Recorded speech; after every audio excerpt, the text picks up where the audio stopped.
안녕하십니까, 영지연TV의 전진홍 원장입니다. 자, 이번에 생활기록부 길라잡이 3편에서는요 이 생활기록부를 갖다 입력하는 주체 선생님들이 바뀌었습니다. 담당 선생님들이 이제 세분화되어지고 나뉘어지면서 그 담임 선생님이 하던 역할들에 대한 부분들의 분업이 이루어졌습니다. 자, 그런데 문제가 있습니다.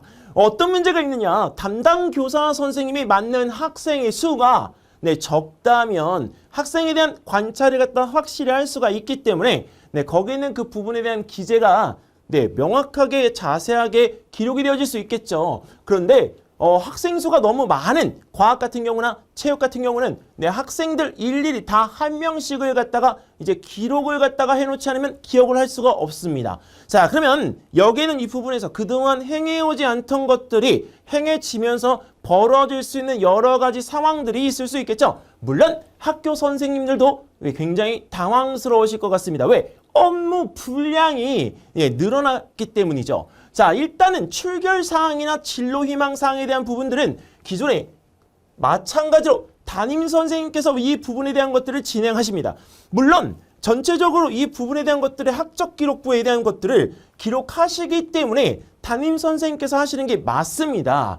자, 그리고 창체, 우리가 창의적 체험활동에 대한 부분들 중에서 자율활동, 동아리활동, 봉사활동, 진로활동, 안전한 생활 등에 대한 이 부분들을 대부분 80%를 담임선생님이 진행했었는데요. 자, 여기에는 이 부분에서 우리가 동아리활동 같은 경우에는 지도교사가 진행하던 부분들에 대한 것을 해당 동아리 운영하고 있는 담당 교사가 진행을 하도록 바뀌었습니다. 근데 이 부분에 대한 것들은 명칭만 바뀌어 있는 학교들도 많기 때문에 기존에 있던 체제를 그대로 유지한다라고 보셔도 괜찮을 것 같습니다. 하지만 여기서 안전한 생활이라고 하는 이 담임 선생님의 역할의 부분이 담당 선생님으로 우리가 바뀌는데, 이 담당 교사로 바뀌는 부분에 있어가지고 안전한 생활의 어떤 내용들이 기재가 되어질 때는 학생들에 대한 어떤 파악 정도가 잘 되어 있을지 그 부분에 대한 게 걱정이 되어집니다.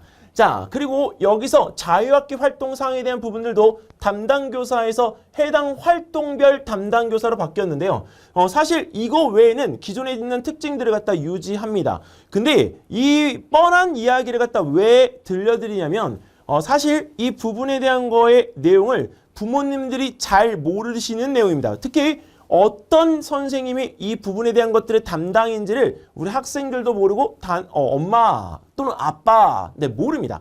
왜? 우리가 여기서 어머니, 아버지 이렇게 안 하고 엄마, 아빠 이렇게 얘기했잖아요. 기존에 엄마, 아빠는 다 안다는 거죠. 근데 어머니, 아버지라는 단어를 갖다가 우리가 모르는 이유, 안 배웠기 때문이죠. 그래서 이 입력 주체에 대한 부분을 갖다가 우리가 확실히 알고 있어야 생기부에 대한 관리를 갖다가 할 때 내가 이 부분에 대한 것들의 어떤 표현, 어떤 부분에 대한 나타냄, 어떤 거의 표출 이런 것들을 할 수가 있습니다.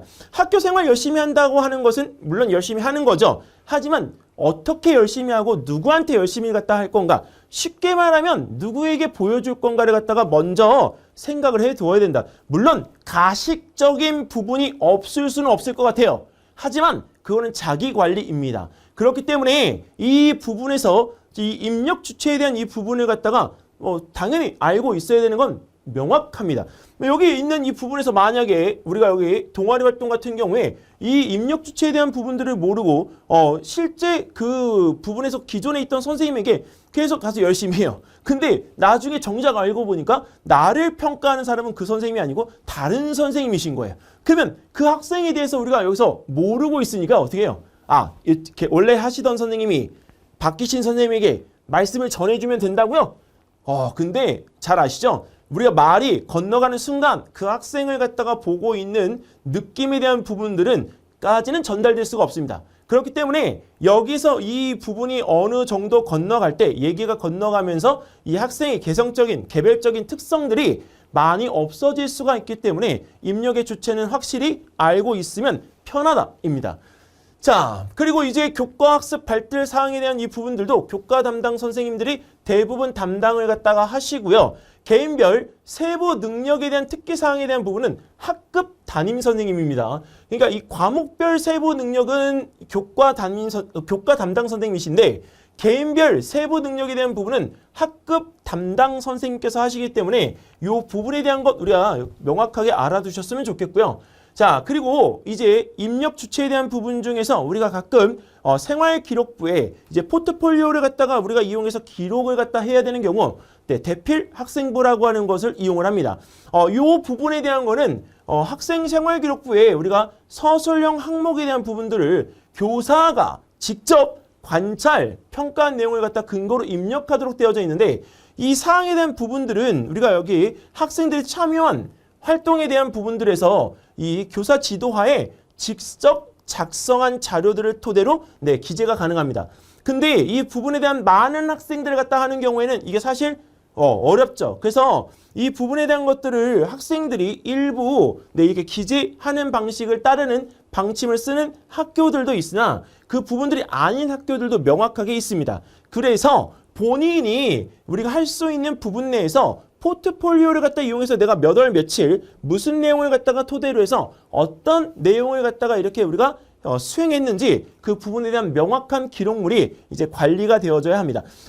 요새 학원들 중에서도 위클리에 대한 이 부분들을 이제 스케줄 관리해주는 학원들이 있습니다. 근데 그런 것을 주간 단위로 관리를 갖다가 하면서 학생들이 한 학기 동안 이루어진 수행평가나 본인이 활동한 내용들에 대한 것들을 전체 다 이렇게 노드맵처럼 펼쳐주고 짜주는 경우들이 있습니다. 자, 근데 그 부분에 대한 거는 본인 스스로가 하지 않았기 때문에 사실은 그 결과물에서 우리가 누수가 되어진 부분들도 있습니다. 하지만 네, 생활기록부에 대한 이 부분들의 대필, 작성에 대한 부분들을 할 때는 네, 그것이 우리가 많이 도움이 되기 때문에 필요한 경우에는 그 스케줄 관리에 대한 부분들을 이용하시는 것도 하나의 방법이 되어질 수 있습니다. 자, 그리고 이 직접 작성한 자료라고 하는 것들은 동료평가서나 자기평가서, 수업산출물, 그다음에 소감문, 독후감 등인데 이 부분에 대한 것들 참 어떤 생소한 부분들도 있죠. 왜? 수업산출물은 수행평가이고 소감문은 당연히 우리 독후활동이고요. 근데 독후감 여기 또 있잖아요. 근데 여기서 자기평가서와 동료평가서가 있습니다. 자기평가서는 자기가 이 과정을 갖다가 수행을 하면서 어느 정도나 성장을 했는지 그 부분에 대한 걸 본인 스스로가 평가하는 거예요. 자, 그런데 더 재밌는 거는 동료평가서가 있습니다. 학교 생활을 갖다 열심히 한 건 내가 열심히 했다라고 하는 것이지 주변에서 나에 대한 평판을 했을 때는 다르게 나타날 수가 있는 거거든요. 이 부분은 대입에서 우리가 이용을 갖다가 할 때 이 부분의 동료평가서나 이런 것들은 동아리 활동이나 다른 학교 활동에 대한 부분들의 근간으로 이 부분이 기재가 되어집니다. 그리고 기록을 합니다. 실제. 하지만 중학교에서 고등학교, 즉 특목고를 가기 위해서 영재고나 과고를 선택하는 경우에는 이 학교에 이 학생이 어떤 학생인지 이 부분에 대한 걸 문의하는 경우가 가끔 있습니다. 하지만 그런 친구들은 대부분 우리가 우발이라는 부분으로 나타나는 케이스들이기 때문에 우발, 즉 우선 선발 대상자인 경우에만 이런 부분들에 대한 것들의 평가가 학교까지 와서 진행이 되어집니다. 예전에는 한 10년 전만 해도 학교에 와서 이런 평가를 하시는 부분들이 앉아서 수업을 같이 들으면서 그 친구를 관찰을 하고 선생님께 질문을 갖다가 해서 이 학생이 어떤 학생인지 수학 선생님, 과학 선생님 다 물어봤었어요. 근데 지금은 그렇게까지는 하진 않지만 이 동료 평가서나 학교 평가서에 대한 이 부분들에 대한 것들은 기록물로 작성이 얼마든지 가능하다라고 하는 것은 염두해 두시기 바라겠습니다. 자, 여기까지 해서 입력의 주체 우리가 알아봤는데요. 이걸 알려드렸다고 해서 쉽게 속된 말로 알랑방구는 끼지 마세요. 왜 그러냐면 이거는 가식적인 부분은 어느 정도까지는 인정이 될 것 같아요. 근데 너무 그 앞에서 그거에 대한 부분을 갖다가 하다가 보면 오히려 본인이 가지고 있는 가치의 개성이 다 없어질 것 같아요. 여기에는 이 생활기록부라고 하는 것을 이렇게 우리가 공통적으로 획일화 시키듯이 하는 거는 그 부분에서의 어떤 가치적인 특성들을 갖다가 더 도드라지게끔 하기 위해서 하는 거기 때문에 선생님들 개별적인 부분의 평가가 앞으로는 중요해지는 시대입니다. 즉 다시 교권의 강화가 확실하게 이루어지고 있다라고 놓고 보시고요. 여기서 중요한 거 마지막 한 번 더 내신이 중요하다. 학교생활 중요하다. 이 점은 꼭 다시 한번 머릿속에 염두해 두셨으면 좋겠습니다. 자, 그러면 이번엔 길라잡이 3편 마무리 짓고요. 다음번 4편에서 또 이야기 드리겠습니다. 꼭 참. 이거 꼭 하라고 했는데. 끝나기 전에 좋아요하고 구독 꼭 눌러주셔야죠. 아시겠죠? 다음번에 뵐게요.